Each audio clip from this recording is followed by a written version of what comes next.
ৰাজীৱ শদিয়াৰ মাটিৰ সম্পৰ্কত ৰাজীৱ শদিয়াই যিটো ঘৰত বসবাস কৰে সেই মাটিটুকুৰাৰ যে বিপদত আছে সেই কথাটো উল্লেখ কৰি মই বৰ্তমান ৰাজীৱ শদিয়াৰ যিটো বাসগৃহ তিনিচুকীয়া গেলাপুখুৰীত থকা এই বাসগৃহত আছোঁ। এই পিছফালে থকাটো হৈছে তেওঁৰ ঘৰ। এই ঘৰটোতে তেওঁ ৰাজীৱ শদিয়াই আছিলে আৰু মোৰ সৈতে আছে এয়া মনোজ চুতীয়া। ইতিমধ্যে আপোনালোকে গম পাইছে যে মনোজ চুতীয়াই ৰাজীৱ শদিয়াৰ গান ভাল পায়, তেওঁক ভাল পায়। 2014-15 চনমানত যেতিয়া তেওঁ লগ পাইছিলে তেওঁক ভাল পায় আচলতে এই মাটিটুকুৰাত থাকিবৰ কাৰণে ব্যৱস্থা কৰি দিছিলে। আৰু ইতিমধ্যে আপোনালোকে এইটো কথাও গম পায় যে মাটিটুকুৰা যিটুকুৰা মাটি আছে এই মাটিটুকুৰা ৰাজীৱ শদিয়াৰ স্মৃতি ভৱন নিৰ্মাণৰ কাৰণে তেওঁ তেখেতৰ সৰণিতে দি দিম বুলি কৈছে, তেখেতক দান দিম বুলি কৈছে। গতিকে মই এই কথাবিলাক যিবিলাক কথা ইতিমধ্যে ওলাই আছে যে কোনোবা দুজন ব্যক্তিয়ে বেংক মেনেজাৰ আৰু আনন্দ ৰাছিয়া অমিত ঝা আৰু আনন্দ ৰাছিয়া নামৰ যি দুজন ব্যক্তি গোটেই ষড়যন্ত্ৰ কৰি 50 লাখ টকা এই মাটিটুকুৰাৰ নামত লৈ কি অৱস্থাত এতিয়া আছে বৰ্তমান, এই গোটেই কথাবিলাক আপোনালোকক মই জনাবৰ কাৰণে গোটেই বিস্তৃতভাৱে জনাবৰ কাৰণে আজি এই ভিডিঅ'টো কৰিছোঁ। আপোনালোকে তেওঁৰ মুখেৰে শুনক আচলতে কি হৈছিল প্ৰথমৰ পৰা মই গোটেই কথাখিনি ক'বৰ কাৰণে মই মনোজ চুতীয়াদেৱক মই অনুৰোধ জনাইছোঁ। নমস্কাৰ। মই প্ৰথমতে মোৰ মাটি এডোখৰ ফৰিং আছিলে, গতিকে বাৰী মাটি কৰিবৰ কাৰণে আনন্দ ৰাছিয়া বুলি এজন ব্যৱসায়ী তেখেতক দিছিলোঁ। তেখেতৰ উকিল চিনাকি আছে বুলি যেতিয়া দিলোঁ এই মাটিডোখৰ তেখেতে বাৰী মাটিও কৰিছিলে, পিছতে গম পাইছিলোঁ। তাৰপিছত মই আনন্দক এদিন কৈছিলোঁ, আনন্দ ভাই মোক বোলো লোন এটা উলিয়াই দিবিচোন, তোৰ বেংকৰ মেনেজাৰৰ লগত চিনাকি আছে, গতিকে মোক 10 লাখ টকা এটা প্ৰয়োজন হৈ আছে। এতিয়া আনন্দে কৈছিলে হ'ব দাদা মই উলিয়াই দিম। এদিন সেই মৰ্মে অৰিয়েণ্টেল বেংক অফ কমাৰ্চ আছিলে তিনিচুকীয়াৰ শাখা, তালৈ মোক গধূলি টাইমত মাতিলে যে মনোজ দা আপুনি আহকচোন বোলে লোনটোৰ কাৰণে। মই গ'লোঁ। তেতিয়া গৈ পিনে অমিত কুমাৰ ঝাৰক তেখেতে লগ লগাইছিলে। অমিত কুমাৰ ঝাৰক মই তেতিয়া সুধিছিলোঁ, ছাৰ বোলো আৰু 10 লাখ টকা মই লোন পাম নে নাপাম? তেতিয়া অমিত কুমাৰ ঝাৰে ক'লে বোলে ডকুমেণ্টছ ৰেডি আছে, আপুনি বোলে চাইন কৰি দিয়ক। মই তেতিয়া আৰু চাইন কৰি দিলোঁ। কাগজখিনি চাইন কৰি দিয়াৰ পিছত মই আকৌ এদিন বেংকলৈ গৈছিলোঁ। বেংকত গৈ অমিত কুমাৰ ছাৰক সুধিলোঁ, ছাৰ বোলো লোনটো কি হৈছে? তেতিয়া ক'লে বোলে 2টামান ছিগনেচাৰ বাকী আছে আৰু আপোনাৰ ফটো লাগিব বুলি ক'লে। মই ফটো চটো লৈ যোৱা নাছিলোঁ, গতিকে মই আকৌ ঘৰলৈ আহিলোঁ। এইখিনিতে মই এটা কথা সুধোঁ যে আপোনালোকে বুজি পাবলৈ সুবিধা হ'ব। তেতিয়া এখেতৰ এই মাটিটুকুৰা ফৰিং মাটি আছিলে, ফৰিং মাটি থকা কাৰণে তেওঁ ক্লাছ চেঞ্জ কৰিবৰ কাৰণে আনন্দ ৰাছিয়াক এওঁ ডকুমেণ্টবিলাক দিছিলে আৰু আনন্দ ৰাছিয়াই এওঁ মানে এটা লোন ল'ব বিচাৰিছিলে মাটিখিনি, আপোনালোকে গম পাইছে মাটিখিনি সম্পৰ্কত। কিন্তু সেই লোনটো এওঁৰ নামত নিদি আনন্দ ৰাছিয়াই তেওঁৰ কৰ্মচাৰী এজনৰ নামত কৰি মানে তেওঁলোকে গোটেই অমিত ঝা আৰু আনন্দ ৰাছিয়াই টকাখিনি মানে আমি খালে বুলি ক'ম, আত্মসাৎ কৰিলে বুলি ক'ব খুজিছোঁ। আচ্ছা, আচলতে এতিয়া আপুনি কওক যে আনন্দ ৰাছিয়াই আৰু অমিত ঝা যাৰ নামত দিলে, যাৰ নামত মানে এই মাটিটুকুৰা মানে লোন দিলে, সেইটো কোন সিং আছিলে? বিজেশ সিং। বিএছ ট্ৰেডিং নামত যিটো নামত দিছে, কোনো দোকান নাই, কোনো ফেক্টৰী নাই, কিন্তু 50 লাখ টকা এটা লোন হৈ গৈছে। আৰু যিজন নামত দিছে আনন্দ ৰাছিয়া এজন কাম কৰা কৰ্মচাৰী, তেখেতৰ নামত 50 লাখ টকা দিছে। সেই ল'ৰাটোৰ না টেক্স ফাইল আছে, না বেংক বেলেঞ্চ আছে, না যিটো একাউণ্ট খুলিলে আপোনাৰ 27/3 এপ্লিকেশ্যন কৰিছে, 31/3 লোন হৈছে। তাৰপিছতে 3 মাহত লোন হৈ গৈছে, 4 মাহতে ডকুমেণ্টছবিলাক লৈছে। এনেকুৱা এটা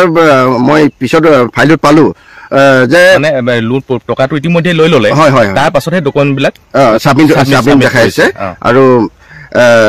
তো যিটো টকা গৈছে ৰাশি ইণ্ডাষ্ট্ৰি, ৰাশি ট্ৰেডাৰ্ছ, ৰাশি পেকেজিং, এনেকৈ যিটো আপোনাৰ আনন্দ ৰাছিয়া ফেক্টৰী আছিলে, আনন্দ ৰাছিয়া ফেক্টৰী আছিলে বা পেকেজিং আছিলে বা কিবা এটা আছিলে, মই দেখা পালোঁ যে গোটেইখিনি আনন্দ ৰাছিয়া। আৰু এটা কথা ক'ব লাগিব যে ইমান 50 লাখ টকাটো ল'লে, বেংকৰ আনন্দ আৰু বেংক মেনেজাৰ পলাই যোৱাৰ পিছত কিন্তু টকা জমা হোৱা নাই। কিন্তু তাৰ আগতে কিন্তু 27 লাখ টকা আনন্দে যেতিয়া কৈছিলে 27 লাখ টকা বেংকৰ মেনেজাৰে জমা কৰিলে, 27 লাখ টকামান জমা হৈছে। কিন্তু 2জন পলোৱাৰ পিছত কিন্তু এই টকাটো জমা হোৱা নাই বা ৰখি গ'ল। তাৰমানে আপোনালোকে সেইটোৱে চাই গম পাব যে আনন্দ ৰাছিয়া আৰু বেংক মেনেজাৰে মিলি এইটো ষড়যন্ত্ৰ কৰিছিলে। আনন্দে কৈছিলে মোক বেংকৰ মেনেজাৰে মাটি কিনিবৰ কাৰণে UP চাইডে মাটি কিনিবৰ কাৰণে এই পইচাখিনি ল'লে আৰু বেংকৰ মেনেজাৰে এই টকাটো দি আছে। মোক মাটি কাগজখনটো ঘূৰাই দিয়া কথাও মই কৈছোঁ। মই কিন্তু পলাই গুচি গ'ল। ধৰি লওক বেংক মেনেজাৰ কিবা এটা থকাহেঁতেন কিজানি আজিলৈ মই মাটি কাগজখন পালোহেঁতেন, মই এইটো ভাবিছোঁ। এতিয়া ধৰি লওক ইমান এটা ফ্ৰড কৰিছে, যিটো ল'ৰাৰ নামত এটা টেক্স ফাইল নাই, তেখেতৰ বেংকৰ একাউণ্ট নাই ২৭ তাৰিখে এপ্লাই কৰিছে আৰু ৩১ তাৰিখে লোন কৰিছে ৩১ মাৰ্চ কিন্তু ৩১ মাৰ্চত কৰিছে কিন্তু ২-৩ দিনৰ ভিতৰতে ২-৩ আৰু আমি জানো যে সাধাৰণতে ৩১ মাৰ্চত বেংকে লোন নকৰে ক্লজিং বুলি কয় হয় নাই বাৰু এনেকুৱা এটা জালিয়াতি কৰিছে তাৰমানে ফাইলত অকল মোৰ মাটিডোখৰহে আছে ডকুমেণ্টছ হিচাপে যিজন যাৰ নামত সিঙৰ নামত মানে যিখিনি ডকুমেণ্ট লাগে তেওঁহে লোনটো লৈছে গতিকে সিঙৰ যিবিলাক ডকুমেণ্ট থাকিব লাগে সেই ডকুমেণ্টবিলাক নাই ডকুমেণ্ট নাই অকল পেন কাৰ্ড এখন আছে পেন কাৰ্ডত 50 লাখ টকা লোন সদৰ ৰাইজ আপোনালোকে নিজেই গোটেই বিষয়টো আপোনালোকে চাওক যে যিজনৰ নামত এওঁতো মানে গ্যাৰাণ্টাৰ আছিলে এওঁ গোটেই মানে কাগজ পত্ৰবিলাক লৈহে আচলতে এই যিজন সিং আছিলে সিঙক লোনটো দিছে আৰু তেওঁলোকে বেংক মেনেজাৰ আৰু আনন্দ আছে জানেই যে সিঙৰ একো নাই তেওঁৰ সম্পত্তি বুলিবলৈ একো নাই আৰু তেওঁলোকে যিহেতু ষড়যন্ত্ৰ কৰিয়ে লৈছে তেওঁ একো যিহেতু পইচাখিনি ঘূৰাবই নোৱাৰে আৰু পইচাবিলাক যিহেতু সেই সিঙৰ নামত সোমোৱা নাই সোমাইছে এই আনন্দ নাচিও আছে ফেক্টৰী কিবা কোম্পানীৰ নামত গতিকে গোটেই টকাটো যে বেংক কৰ্তৃপক্ষ বেংক মেনেজাৰ অমিত ঝা আৰু আনন্দ নাচিও আছে এই দুজনেই যে ষড়যন্ত্ৰ কৰি গোটেই মানে এই ঘটনাটো কৰিলে সেই কথাটো স্পষ্ট হৈ আছে নহয় জানো নহয় এতিয়া যেহেতু গোটেই কথাটোৱে ফৰ্ট হয় গোটেই বস্তুটোৱে তেওঁলোকে জালিয়াতি কৰিছে আৰু টকাখিনি আত্মসাৎ কৰিছে গতিকে আমি এইটো কথা ক'ব বিচাৰোঁ যে কৰবাৰ পৰা আনন্দ নাচিও আছে মাত্ৰ মানে এই ঘটনাটোৱে কৰিছে এনেকুৱা নহয় তিনিচুকীয়াত বহু ঘটনা তেওঁ কৰিছে বুলি অভিযোগ আছে গতিকে আৰু কোনো দিনেই যাতে সহজ সৰল আমাৰ অসমীয়া মানুহবিলাকক কোনেও যাতে ঠকিব নোৱাৰে কোনেও যাতে এনেকৈ বেংক জালিয়াতিৰ মানে ঘটনা সংঘটিত কৰি তেওঁলোকক যাতে বিপদত পেলাব নোৱাৰে সেইকাৰণে ইয়াৰ পৰা আৰম্ভ হওক মই ভাবোঁ যে ৰাজীৱ শদিয়াৰ যিডোখৰ মাটি এওঁ দান দিছে এই মাটিডোখৰৰ পৰাই আৰম্ভ হওক এই ব্যৱস্থাটোৰ বিৰুদ্ধে এনে ষড়যন্ত্ৰকাৰীৰ বিৰুদ্ধে তেওঁলোকে যাতে কোনোদিন আৰু কেতিয়াও সাহস নকৰে এনে ঘটনা কৰিবৰ কাৰণে এনে কাম কৰিবৰ কাৰণে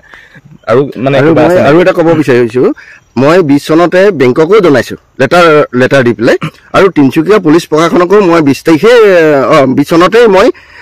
কেছ এখন দিছোঁ মই এতিয়া দুখ লাগিছে যে আমাৰ পুলিচ প্ৰশাসন থাকিও আমি কাক বিশ্বাস কৰিম পুলিচ প্ৰশাসনে আজি ২০ চনৰ পৰা একো এটা কৰি দিয়া নাই এতিয়াতো ধৰি লওক তদন্ত কৰি আনাৰ ৰাশি বাচিয়ে গ্ৰেপ্তাৰ কৰিব লাগিছিলে এতিয়ালৈকে অমিত ঝাক গ্ৰেপ্তাৰ কৰিব লাগিছিলে কিয় পুলিচ প্ৰশাসনে নিমাত হৈ আছে সেইটো মই বুজি পোৱা নাই ইমান দিন হ'ল ২০ চনৰ পৰা আজি ২৫ চন হ'ল একো এটা কৰি দিয়া নাই তাৰমানে এইটো কথা ঠিক যে মই ইতিমধ্যে কৈছোঁ যে ৰাজীৱ শদিয়াৰ নামত কোনো সম্পত্তি বুলিবলৈ একো নাই তেওঁৰ নামত সম্পত্তি বুলিবলৈ একো নাই ইতিমধ্যে অসমৰ ৰাইজে গম পাইছে গতিকে যিকোনো বিনিময়ত তেওঁৰ শুভাকাংক্ষীয়ে দিয়া এই মাটি টুকুৰা যাতে ৰাজীৱ শদিয়াৰ নামত থাকি যায় তেওঁ স্মৃতি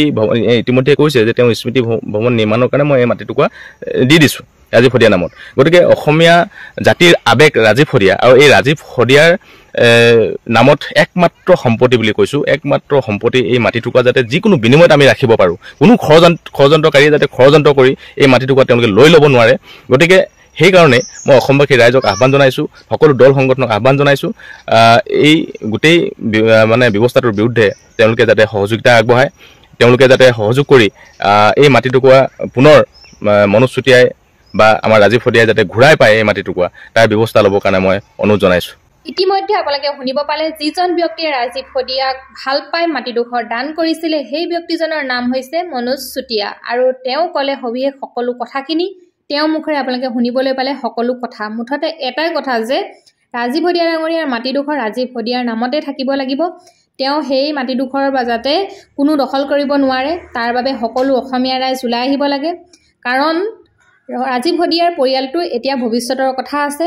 যিজন ব্যক্তিয়ে মনোজ চুতীয়া ডাঙৰীয়াৰ মৰমতে ৰাজীৱ শদিয়াৰ গীত ভাল পাই পিনি এই মাটিডোখৰ দিছিল তেওঁলৈ বহুত বহুত প্ৰণাম থাকিল তেওঁ আৰু ভাল হওক ইমান ভাল মানুহ এজনৰ বিষয়ে আপোনালোকে দেখালোঁ